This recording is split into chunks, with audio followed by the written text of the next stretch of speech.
Olá, estudante! Estamos juntos aqui em mais uma semana e em mais uma aula de língua portuguesa. Para você que ainda não me conhece, eu sou o professor Magno Andrade, professor de língua portuguesa. E hoje, para você, estudante do segundo ano do ensino médio, nós vamos falar sobre variação linguística. Portanto, na aula de hoje, nós iremos estudar o eixo temático de linguagem e língua. E além disso, iremos reconhecer diferenças entre a norma padrão e o uso não padrão de concordância verbal e nominal em um texto ou uma sequência textual, além de avaliar a adequação da norma padrão ou não padrão de concordância verbal e nominal em um texto ou sequência textual, considerando a situação comunicativa e o gênero do texto. Bom, mas antes de nós entendermos um pouquinho mais sobre essa ideia geral da variação ligada à concordância, nós precisamos de entender o que é, de fato, a variação linguística. Para que a gente possa entender o que é a variação linguística, nós precisamos de retomar algo que nós já estudamos, que é o conceito de língua. Então, vamos lá. A língua é a forma como se realiza a linguagem verbal em uma comunidade social. Ela é constituída por um grande conjunto de signos linguísticos que transmitem determinados sentidos e que são selecionados e combinados para formar enunciados. Essa combinação depende, por exemplo, de regras gramaticais, como as relações de concordância verbal, por exemplo, que o falante vai adquirindo conforme aprende a usar a língua. É muito interessante este conceito, porque ele vai trazer algumas coisas importantes para o nosso estudo. Primeiro, nós falamos disso já. A língua ela é um conjunto de signos linguísticos. Ela é um conjunto de códigos. Lembra que nós falamos sobre isso? Que a língua é um código linguístico o qual o ser humano utiliza para expressar, para utilizar da sua capacidade de linguagem, da sua capacidade de comunicação. Continuando aqui, olha, elas transmitem determinados sentidos ao formar enunciados. E aí, a gente tem algo interessante também, que é a combinação depender de regras gramaticais. Aí você me diz, professor, eu sou péssimo em gramática. Não, eu sou ruim demais. O que eu faço agora? Gente, você já sabe falar a língua portuguesa. Você aí do segundo ano, tem 15, 16 anos, já tem uma média aí de 14, 15 anos que você fala fluentemente uma língua. Então, você sabe falar a língua portuguesa e muitas dessas regras gramaticais já estão internalizadas na sua cabeça. Por quê? Porque está no uso. A gente vai crescendo, a gente vai identificando por meio da fala dos outros as regras, algumas das regras gramaticais. É claro que, por exemplo, saber nomear essas regras ou saber classificá-las na hora da escrita pode ser um pouquinho mais complicado. Mas saber utilizar a língua com base em boa parte das regras gramaticais, isso você já sabe. Vamos continuar então. Em todas as línguas existem regras específicas. Gente, as línguas são diferentes. Então, quando a gente pensa aqui nessa questão das regras específicas, é porque, de fato, existem regras específicas em cada língua. O português vai ter algumas regras diferentes, por exemplo, do inglês, diferentes do francês. Nós aqui em língua portuguesa, por exemplo, temos o hábito de usar o A craseado. Já viram esse A com o acento para o outro lado? Nós usamos este A somente na letra A, esse acento, né? Somente na letra A. Em francês, por exemplo, este acento vai aparecer em outras vogais. Então, é uma regra diferente. Portanto, as línguas, elas vão ter regras sim diferentes. para a organização e a combinação das palavras, as quais se alteram ao longo do tempo conforme mudam os valores da comunidade linguística. Além disso, existem diferenças entre os falantes, locais onde eles vivem, a idade, o nível de escolaridade, entre outros, que também têm impacto na língua. Por esses fatores, dizemos que no interior de uma mesma língua existem várias formas de usá-la ou variedades linguísticas. E aqui então a gente vai construindo, a partir do conceito de língua, nós vamos construindo o conceito de variedade linguística. O que é que a gente precisa de entender ao falarmos sobre variedade linguística? Essa variação, essa variedade, ela vai ocorrer no interior de uma mesma língua. Então, falar de variedade linguística não é falar de uma comparação entre línguas, não é falar das diferenças que existem entre as línguas, isso é outra história. A variação linguística, ela vai tratar das várias formas de se falar a mesma língua. Um exemplo que vai entrar nessa diferença entre os falantes aqui, olha, nos locais onde vivem. Vocês já perceberam que nós, mineiros, utilizamos as palavras de uma forma e temos sotaque. E a nossa forma de falar é diferente, por exemplo, da forma com a qual um paulista, uma pessoa que nasceu em São Paulo, fala. Ou uma pessoa que nasceu na Bahia fala. Ou uma pessoa que nasceu lá no Rio Grande do Sul fala. Todos nós, paulistas, baianos, né, as pessoas do Sul, nós falamos qual língua? A língua portuguesa, não é? Porém, as formas de utilizar essa língua vão se diferenciando devido ao local onde esses falantes vivem. Outro exemplo, idade. Talvez você utiliza de palavras, de expressões que a sua mãe, o seu pai, a sua avó não entendem. E aí, a mesma coisa acontece em relação a eles. Eles vão utilizar talvez algumas palavras que você também não entende o significado, que você não sabe o que é. Porque existe uma diferença em usar a mesma língua devido à idade. Nível de escolaridade, então, as pessoas que normalmente têm um nível escolar maior, que ficaram mais tempo na escola, elas vão utilizar a língua de uma forma diferente daquela pessoa que talvez não teve o mesmo acesso, que talvez não estudou, que estudou um pouco menos. Então, o que eu quero mostrar para vocês? Que dentro da mesma língua, a depender das situações de cada um, essas pessoas vão utilizar essa língua de modo diferente. E é isso que constitui a variação linguística. Eu trouxe para vocês aqui um mapa que traz os países nos quais a língua portuguesa é uma língua oficial. O que é, gente, ter a língua como oficial? A gente pode pensar, mas aqui no Brasil tem tanto de gente que fala inglês, que fala espanhol, que fala francês, que fala italiano. Sim, gente, tem mesmo. Mas o que constitui uma língua oficial é o fato de o Estado, de o governo, eleger aquela língua como a língua que vai ser oficial para ensino, que vai ser a língua oficial dos documentos, que vai ser a língua oficial das leis, tá? Então, dizer que uma língua oficial é tornar aquela língua, quem tem este poder é o governo, é tornar aquela língua como uma das línguas principais daquele país, tá bom? No Brasil, já falamos disso também. Nós temos como oficial a língua portuguesa e a língua brasileira de sinais, essa que a Márcia está utilizando aqui para poder comunicar com as pessoas surdas, tá bom? E aí nós temos, todo mundo acha que é só Brasil e Portugal que fala português. Não, nós somos 9 países no mundo que falam a língua portuguesa de modo oficial.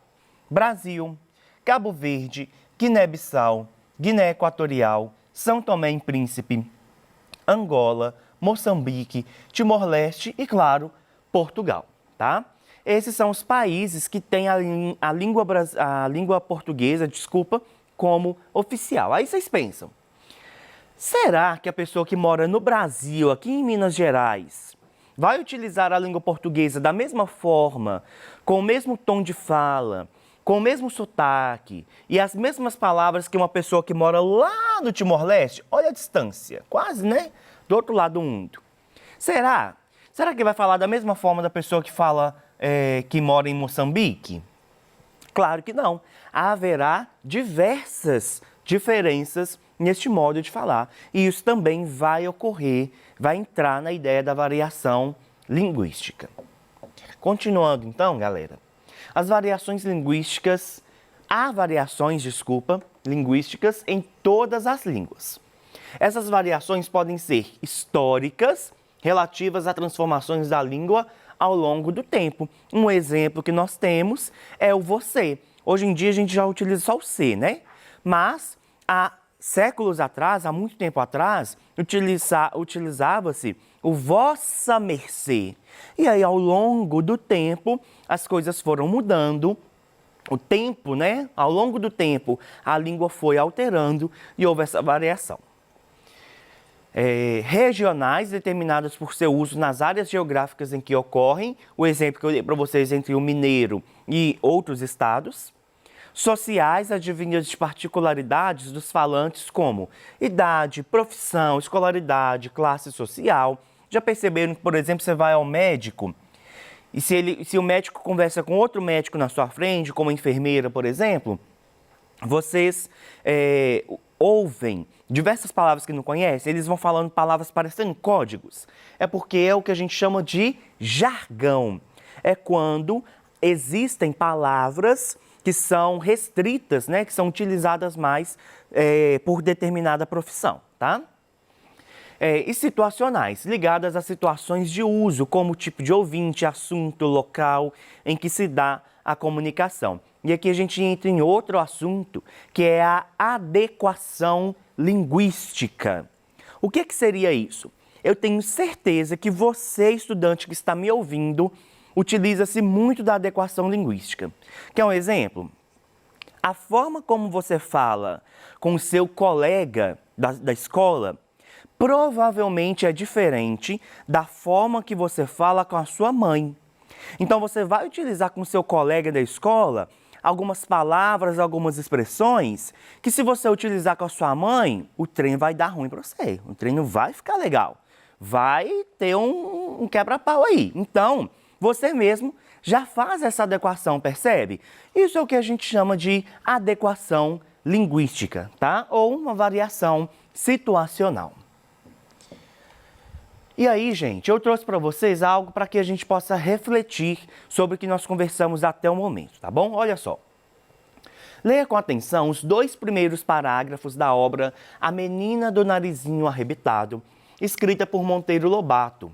O trecho foi transcrito da primeira edição do livro, publicado, percebam a data, em 1920, pela Revista do Brasil e pela editora Monteiro Lobato e Companhia. Olha só. Naquela casinha branca, lá muito longe, mora uma triste velha, de mais de 70 anos. Coitada, bem no fim da vida que está, e trêmula e catacega, sem um só dente na boca, jururu. Todo mundo tem dó dela. Que tristeza viver sozinha no meio do mato. Pois estão enganados. A velha vive feliz e bem contente da vida, graças a uma netinha órfã de pai e mãe, que lá mora desde que nasceu. Menina morena, de olhos pretos como 2 jabuticabas e reinadeira até ali.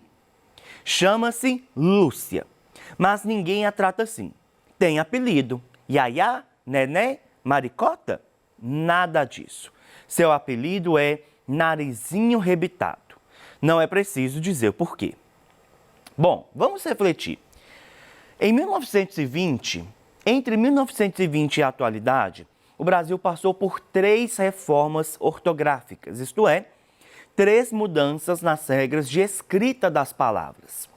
Transcreva do texto 5 vocábulos, ou seja, 5 palavras, ou expressões que tenham sofrido alterações ao longo do tempo. Vou voltar ao texto, vou te dar alguns segundos para você dar uma olhada e perceber quais palavras que você consegue achar no texto que já são escritas de forma diferente, que não são escritas da mesma forma que está aqui no texto.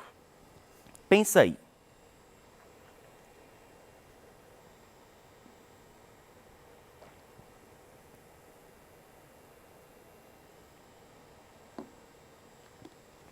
Pensou? Vamos ver.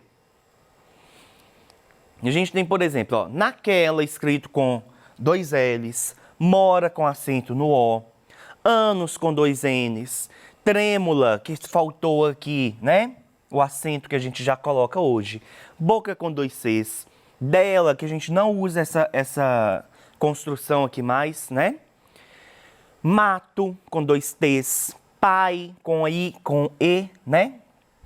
Desque, que hoje nós utilizamos desde que, ali com 2 L's, Lúcia sem acento, ninguém sem acento e apelido com 2 L's, tá bom? Então, gente, aqui são algumas palavrinhas que a gente consegue perceber que há diferença, que há mudança na escrita. Isso vai ser dado pela variação linguística ligada ao decorrer do tempo. Que palavras são empregadas mais comumente hoje no lugar de jururu e reinadeira? A gente tem, então, desanimada, triste ou travessa, sapeca. Então, desanimada e triste substitui hoje jururu, a gente já não usa tanto, e travessa, sapeca vai substituir reinadeira. Bora lá, então. Releia o trecho que lá mora desde que nasceu. Por que essa é uma construção estranha para o leitor atual, gente? Porque hoje em dia nós utilizamos desde que nasceu. Seria a construção utilizada para nós hoje em dia. Continuando. Existem alguns níveis, gente, algumas modalidades relativas à variação linguística, que nós chamamos de variedade padrão e de variedade não padrão. Vamos lá. A variedade padrão, também conhecida como norma padrão ou de prestígio, esse de prestígio aqui não é porque, gente, é de chocolate e coco, tá? É de prestígio porque ela é prestigiada. Ela é a que é a mais favorecida nos documentos oficiais, na forma, né, nos textos formais, tá bom? É aquela que está mais próxima da gramática normativa. Normativa vem de norma. Então, a gramática normativa é aquela que estabelece as regras, tá bom? A variedade padrão, então, ela é mais próxima, ela vai estar mais de acordo com a gramática normativa, enquanto a variedade não padrão, conhecida também como a linguagem coloquial, é aquela que está menos próxima, que está mais distante da gramática normativa e que é a forma com a qual nós utilizamos para nos comunicar no dia a dia, tá bom? Vamos refletir então. Olha esse texto. Maria, nós recebemos a bênção do amor divino. As palavras nós e recebemos não estão grafadas segundo a norma padrão, segundo a gramática. O que determinou no roteiro essa forma de grafá-las? Segundo a gramática, essas palavras correspondem a que formas vigentes?